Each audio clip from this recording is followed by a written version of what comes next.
Assalamualaikum warahmatullahi wabarakatuh. Perkenalkan, nama saya Pipin Nurhayati. Saya merupakan salah satu dosen dari kampus perguruan tinggi swasta di Yogyakarta, yaitu Stikes Surya Global Yogyakarta.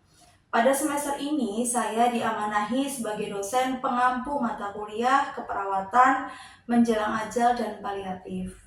Mata kuliah keperawatan paliatif ini adalah mata kuliah wajib bagi mahasiswa semester 5 yang memiliki beban SKS, yaitu 3 SKS yang terdiri dari 1 SKS teori, 1 SKS praktikum, dan 1 SKS tutorial.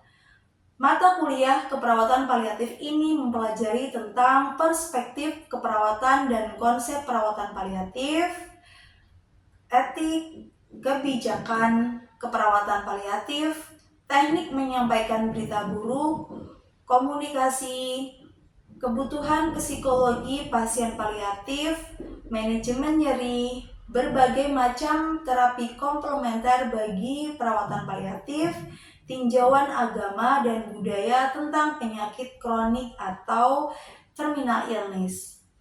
Mata kuliah ini dilaksanakan selama 14 kali pertemuan. Pada materi keperawatan paliatif ini mempelajari tentang konsep dasar keperawatan paliatif, perspektif dan konsep perawatan paliatif, etik dan kebijakan tentang keperawatan paliatif, manajemen gejala dan keluhan fisik paliatif, asuhan keperawatan pada pasien kanker, terapi komplementer, asuhan keperawatan pada gagal ginjal, husnul khotimah care atau WHO care, kemudian perawatan paliatif dalam perspektif fisik, psikologis, budaya, talqin, perawatan menjelang akhir hayat. Capaian dalam mata kuliah ini yaitu mahasiswa mampu memahami terkait apa itu konsep dasar keperawatan paliatif, bagaimana cara berkomunikasi terhadap pasien paliatif dalam menyampaikan berita buruk, kemudian bagaimana melakukan asuhan keperawatan terkait terminal illness, dan bagaimana melakukan terapi komplementer terhadap pasien paliatif. Kemudian pada materi keperawatan dalam penilaian dosen dengan mahasiswa yaitu terdiri dari berbagai macam penilaian, yaitu diantaranya tugas 20%, sikap 10%, ujian 30%, dan skillet 40%. Dalam penilaian, selain pembelajaran tatap muka dan ceramah, kami juga ada tugas individu dan kelompok untuk mengetahui bagaimana kemampuan mahasiswa, baik individu maupun kelompok, yang dimana kami mengadakan tugas presentasi untuk melihat kemampuan mahasiswa dalam berkomunikasi terkait presentasi tersebut. Baiklah, untuk mengetahui bagaimana sistem pembelajaran mata kuliah keperawatan paliatif, mari kita simak video pembelajaran berikut ini. Kali ini kita untuk IRK Islamic Relation and Knowledge, yaitu kesembuhan atas seizin Allah Subhanahu wa Ta'ala. Ya, ini bacanya apa, Mbak?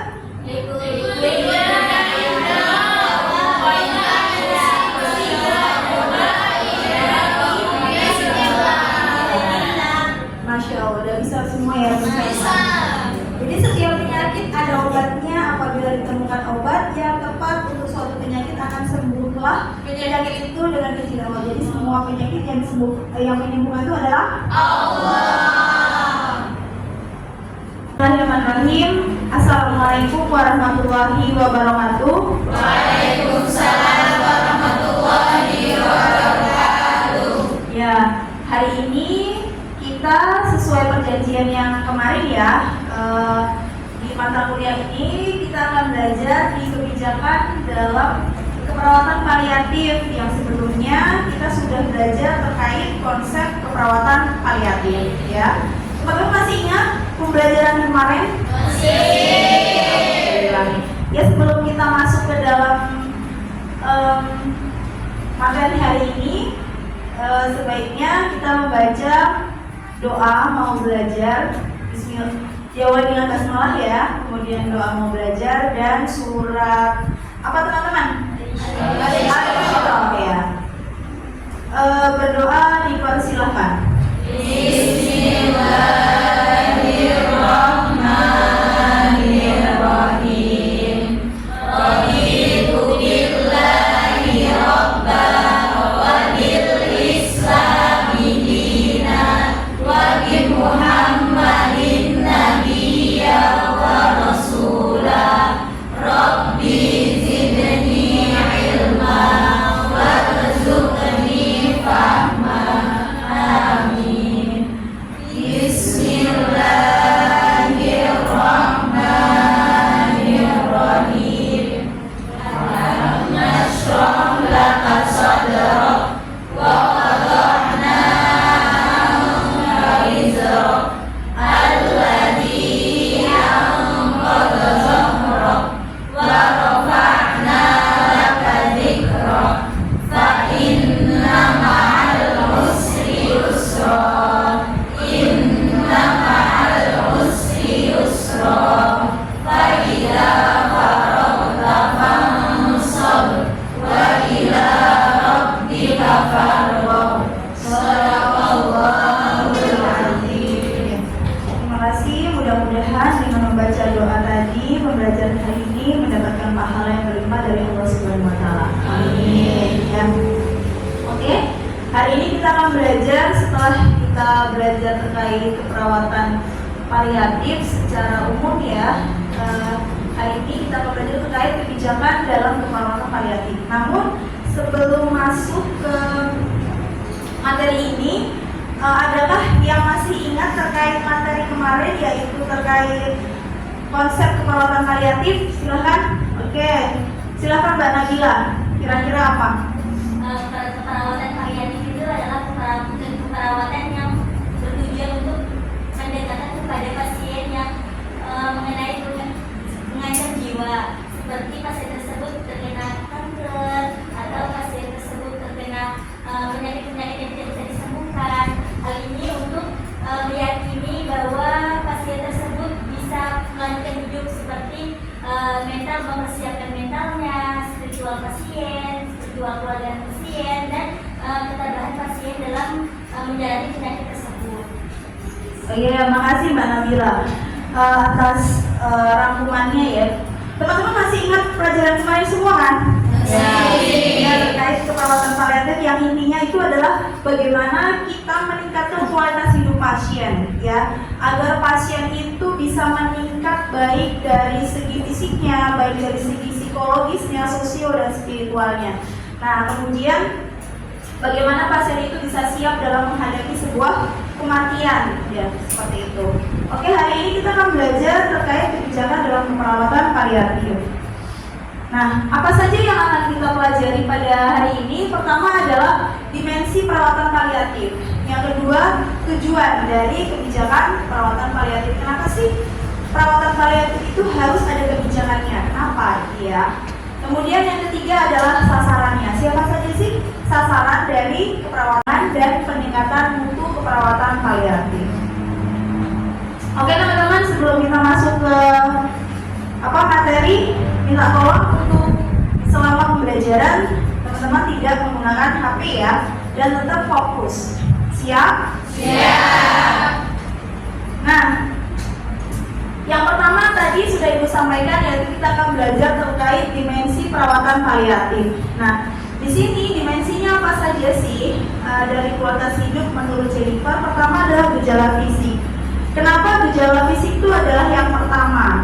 Kemarin kita sudah sampaikan bahwa pasien paliatif itu biasanya kebanyakan dia adalah pasien kanker ya, atau pasien yang sudah mengalami komplikasi seperti selain kanker tuh kayak apa deh? HIV, kemudian apa lagi? Gagal jantung, TBC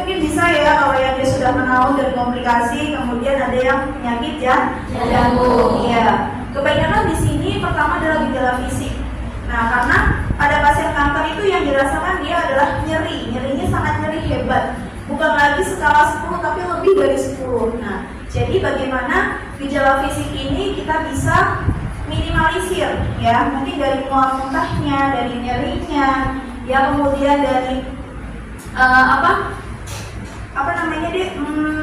pusingnya dan lain sebagainya.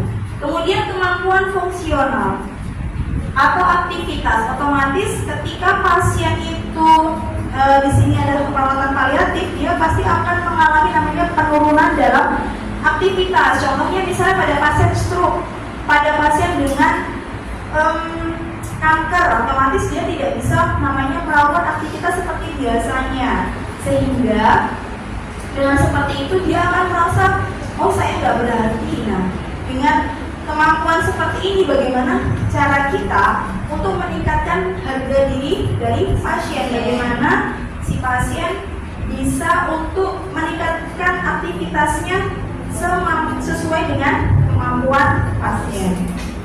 Kira-kira itu terlalu cepat nggak menjelaskannya? Kemudian ada spiritual, fungsi sosial, orientasi masa depan, dan kehidupan seksual. Tentunya ini juga akan berpengaruh pada pasien ya. Contohnya misalnya pada saat sakit, otomatis kadang pasien itu bisa menyalahkan kenapa dia mengalami penyakit ini. Nah, ini bagaimana kita harus luruskan pasien agar dia tetap namanya mendekat kepada Allah ya. Oke, dari sini ada pertanyaan? Ya, bisa dipahami ya? Bisa. Yang kedua itu adalah tujuan. Nah, tadi yang sudah Ibu sampaikan, mengapa sih keperawatan paliatif harus punya kebijakan? Nah, kebijakan ini tujuannya adalah sebagai payung hukum. Kalau kita sebagai perawatan paliatif, kita harus punya payung hukum. Jangan sampai nanti ketika kita melakukan sesuatu, nanti kita dikira malpraktek. Sehingga kalau seperti itu, kita bisa namanya meminta bantuan kepada profesi kita, yaitu PPNI ya, seperti itu. Jadi segala sesuatu harus punya payung hukumnya. Nah, tujuan khususnya ini salah satunya itu adalah tersedianya sarana dan prasarana yang diperlukan. Tentunya ketika kita sudah punya kebijakan, otomatis sebuah rumah sakit yang sudah mengadakan perawatan paliatif, otomatis dia sudah punya standar apa saja sarana dan prasarana yang harus ada untuk melayani pasien paliatif ya. Nanti kalau misalnya ada yang mau ditanyakan, langsung aja ya, langsung bisa raise hand atau angkat tangan. Nah, di sini sasarannya tentu adalah seluruh dari pasien satu ke pasien yang lain, meskipun penyakitnya diagnosisnya sama, tetapi pasti asuhan keperawatan atau keluhannya berbeda. Jadi kita sebagai perawat itu harus jeli. Kira-kira pasien A itu keluhannya apa saja ya, pasien B keluhannya apa saja, dan yang dibutuhkan pasti akan berbeda. Kemudian selanjutnya adalah dukungan psikologis, sosio, dan spiritual. Nah, kemudian ada dukungan persiapan dan selama masa duka cita. Nah, ini masa persiapan dan selama duka cita itu untuk keluarga. Bagaimana keluarga nanti siap dalam menghadapi sebuah kematian keluarganya. Tentunya kalau misalnya bilang siap nggak? Pasti tidak ada yang siap ya untuk sebuah kehilangan, tetapi kita sebagai perawat sebaiknya mampu untuk mengatasi itu. Ya, bagaimana keluarganya bisa ikhlas atau bahasa Jawanya tuh legowo gitu.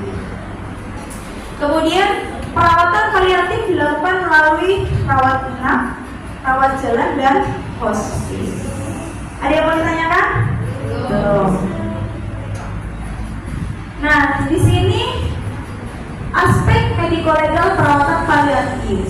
Nah, aspek mediko-legal salah satunya adalah informed consent. Teman-teman sudah tahu ya informed consent itu apa? Sudah ya, yaitu persetujuan pasien. Tentunya sebelum pasien itu kita lakukan perawatan paliatif, kita harus melakukan namanya informed consent. apakah pasien itu bersedia untuk kita lakukan perawatan paliatif? Karena ada juga yang tidak mau ya, atau tidak mau itu karena banyak faktor, mungkin dari segi biaya atau dari segi keluarga dan lain sebagainya. Nah, jadi apa saja yang harus ada di inform consent terkait pasien paliatif? Pertama adalah pasien memiliki pemahaman yang baik tentang apa yang dimaksud dengan perawatan paliatif serta tujuan dari perawatan tersebut. Karena perawatan paliatif itu masih langka ya, tidak semua di seluruh provinsi Indonesia itu ada perawatan paliatif. Jadi kadang apa ya perawatan paliatif? Nah, kita harus menyiapkan itu ya, kita harus memberitahukan apa sih tujuan dari perawatan paliatif bagi pasien dan keluarga. Kemudian tindakan medis ya, tindakan medis dan tindakan medis yang berisiko. Nah, contohnya yang berisiko apa? Contohnya adalah melakukan kemoterapi. Resikonya apa? Efek sampingnya apa? Kita harus beritahu. Jadi misalnya, kalau misalnya kemoterapi ibu, bapak itu nanti ada mual muntah, ada rambutnya rontok, ya kan? Kemudian tidak nafsu makan, kemudian nyeri. Nah, itu adalah komplikasinya. Nah, itu perlu kita beritahukan. Kemudian diutamakan pasien sendiri jika tidak mampu diwakilkan keluarga. Ini terkait untuk yang menandatangani ya. Apakah pasiennya itu bersedia atau tidak. Kemudian jika kemampuan menurun, tim paliatif segera mendapatkan pernyataan pasien saat dia sedang kompeten.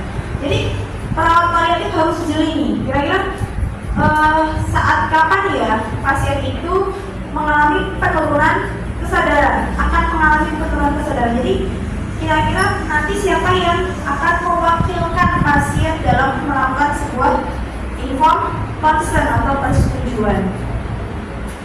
Kemudian tim dapat melakukan tindakan medis yang diperlukan dan informasi jika darurat ya. Kalau misalnya tindakan medis darurat itu contohnya apa deh? Mengalami penurunan kesadaran, akan mengalami penurunan kesadaran. Jadi kira-kira nanti siapa yang akan mewakilkan pasien dalam melakukan sebuah inform consent atau persetujuan. Kemudian tim dapat melakukan tindakan medis yang diperlukan dan informasi jika darurat ya. Kalau misalnya tindakan medis darurat itu contohnya apa deh? Apa? Penanganannya apa kira-kira darurat? Misalnya RCP. Kemudian di sini ada sumber daya. Tadi sudah dijelaskan ya sumber dayanya apa saja. Tadi ada perawat, dokter, kemudian tenaga kesehatan lainnya. Ya.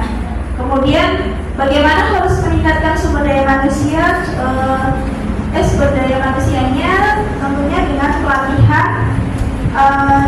pelatihan, kemudian ada sertifikasi dan lain sebagainya.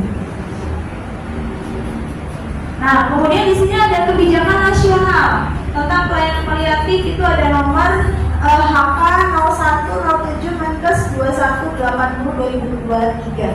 Sebelumnya sudah ada 2018, kemudian diperbarui saat ini menjadi 2023. Nanti teman-teman bisa membaca apa saja sih isi dari Undang-Undang RI nomor 17 tahun 2023 tersebut. Oke. Pertama adalah pedoman penyelenggaraan pelayanan paliatif. Yang kedua, acuan bagi pemerintah pusat sampai ke daerah. Kemudian yang ketiga, ada fasilitas kesehatan ya, seperti itu, dan ada sarana dan prasarana. Nah, di sini di sini nanti kita akan melihat YouTube ya, teman-teman.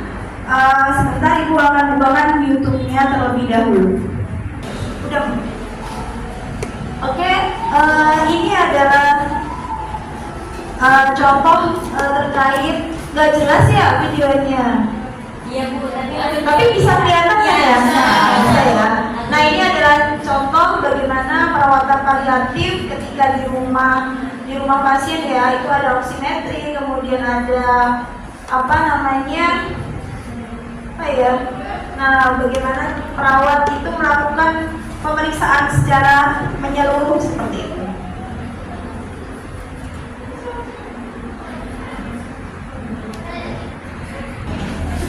Oke, tadi kita sudah belajar terkait kebijakan perawatan paliatif dari awal sampai akhir, dan ini adalah daftar pustakanya. Nanti teman-teman bisa lihat, ya bisa buka. Nanti karena apa yang Ibu sampaikan itu hanya sebagian kecil, ya teman-teman bisa belajar di rumah, ya di rumah apa di kos-kosan? Di kos-kosan. Sama, ya. Nah sebelum Ibu tutup, dari seluruh pembelajaran hari ini, adakah yang ingin merangkum terkait pembelajaran kita? Oke, Mbak Sukia silahkan. Baik, dari materi ini ada 3 rangkuman. Yang pertama adalah mengenai Undang-Undang Nomor 17 Tahun 2023 tentang kesehatan. Kemudian undang-undang ini akan menjadi dasar hukum bagi tenaga kesehatan dalam memberikan palliative care. Yang kedua, selanjutnya adalah ruang lingkup dari keperawatan paliatif itu sendiri, yaitu melakukan pengkajian atau penilaian terhadap rasa nyeri. Tadi yang paling utama adalah rasa nyeri. Kenapa rasa nyeri? Karena pengkajian nyeri merupakan langkah awal untuk manajemen nyeri yang efektif. Kemudian yang terakhir adalah rangkumannya, yaitu peningkatan mutu pelayanan perawatan paliatif, yaitu dengan menjadikan pelatihan pemenuhan sarana dan prasarana. Strateginya yaitu dengan menyelenggarakan pelatihan, kemudian sertifikasi bagi tenaga kesehatan, serta menyediakan fasilitas infrastruktur yang memadai untuk menunjang pelayanan tersebut. Mungkin itu saja rangkuman dari kebijakan dalam perawatan paliatif. Oke, tepuk tangan untuk Mbak Sukia. Oke, untuk tambahan tugas untuk pekan depan, nanti teman-teman akan Ibu bagi menjadi 4 kelompok. Silahkan cari jurnal terkait etik ya. Nanti sudah Ibu bagi 4 kelompok ya, seperti sebelumnya. Untuk pertemuan pertama itu nanti silahkan cari jurnal, kemudian kalian kelas seperti itu. Ada yang ditanyakan nggak? Kalau tidak, Ibu cukupkan ya. Terima kasih Mbak Sukia, bagus sekali ya untuk rangkumannya, dan sudah cukup baik ya, tadi sudah bisa mengerti apa yang sudah disampaikan, dan mungkin teman-teman yang lain juga sudah mencatat ya. Nanti untuk filenya nanti akan Ibu berikan setelah akhir dari perkuliahan, nanti akan Ibu berikan kepada ketua kelasnya. Ketua kelasnya siapa? Tidak ya. Oke, alhamdulillah hari ini kita sudah selesai pembelajaran hari ini terkait kebijakan paliatif. Kurang lebihnya Ibu mohon maaf, semoga bermanfaat untuk kita semua. Amin. Kita akhiri perkuliahan hari ini dengan membaca hamdalah dan doa kafaratul majlis. Alhamdulillahirabbil alamin. Subhanallahumma wa bihamdika, asyhadu an la ilaha illa anta, astaghfiruka wa atubu ilaik. Wassalamualaikum warahmatullahi wabarakatuh. Terima kasih.